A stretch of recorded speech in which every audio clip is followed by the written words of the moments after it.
Praise the lord. యేసునామ స్మరణ అనే ఉదయకాల కార్యక్రమానికి మీ అందరికీ ఆహ్వానం. ఈ ఉదయకాలం ఎలాగున్నారు? ఈరోజు ఒక చక్కటి వాగ్దానం విందాము. ఒంటరిగా ఉన్నవారు, ఒంటరిగా పనిచేసే వారికి చక్కటి వాగ్దానం.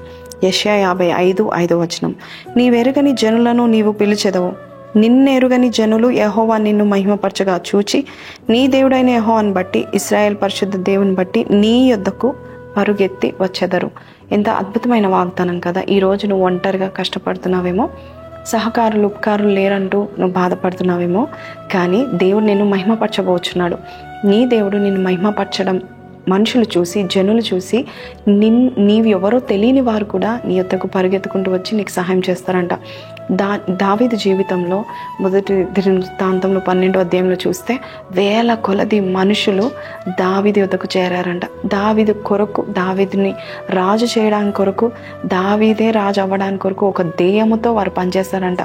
కొంత వేల మంది, లక్షలాది మంది దావీదుకు సహాయం చేసినట్టుగా చూస్తూ ఉంటున్నాము. నిజమే, ఈరోజు నీవు ఒంటరిగా నువ్వు ఏ కార్యమైతే నువ్వు చేస్తున్నావు, నాకు సహాయం లేదు, సహకారులు లేరు, నా కొరకు మాట్లాడేవారు లేరు, నాతో పనిచేసేవారు లేరు, నా పక్షంగా నిలబడేవారు లేరు అని నువ్వు బాధపడుతున్నావా? దేవుడు ఈరోజు ఈ వాగ్దానం నీకే ఇస్తూ ఉంటున్నాడు. దేవుడు నిన్ను మహిమపరచబోచున్నాడు. నీ వెలుగును చూసి రాజులు సహితం రాబోచున్నారు, అధికారులు సహితం రాబోతూ ఉంటున్నారు.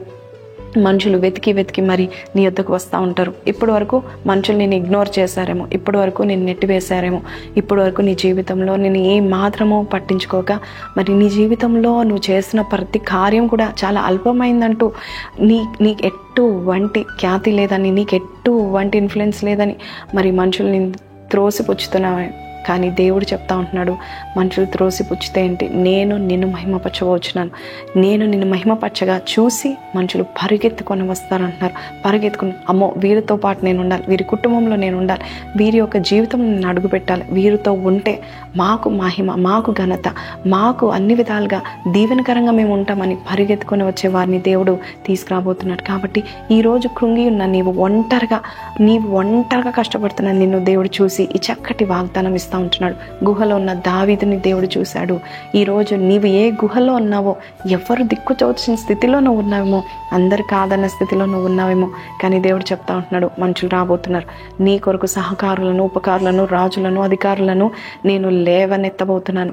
వారు లేచి నీ యొద్దకు పరిగెత్తుకుంటూ వచ్చి నీకు సహాయం చేస్తారని దేవుడు చెప్తున్నారు. కాబట్టి ఏ మాత్రం కృంగిపోకండి. చిన్న ప్రార్థన చేస్తాను, కళ్ళు మూసుకోండి. దేవుని సన్నిధిలో మనకిచ్చిన ఈ వాగ్దానాన్ని సంతోషంగా స్వీకరించి ప్రార్థనలో ఏకీభవించండి.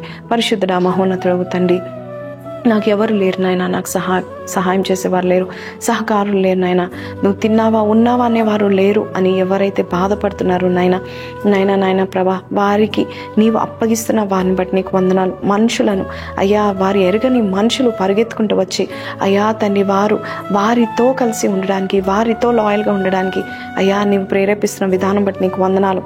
ఎవరు ఒంటరి వారు కారు నాయన, ఒంటరిగా కష్టపడిన వారికి నాయన గొప్ప జయము, గొప్ప ధ్వజంగా ఉంచినందుకు నీకు వందనాలు. ఈరోజు విన్న ఈ వాగ్దానం మా జీవితాలందరిలో అయ్యా నీవే నెరవేర్చి నడిపించమని యేసు పరిశుద్ధ నామములో అడిగి వేడుకుంటున్నాం తండ్రి, ఆమేన్. సో ప్రైజ్ లార్డ్ అండి. ఎంత అద్భుతమైన వాగ్దానం దేవుడు మనకి ఇచ్చున్నాడు కదా. మీరు ఒంటరిగా ఇంకా కష్టపడాల్సిన పని లేదు.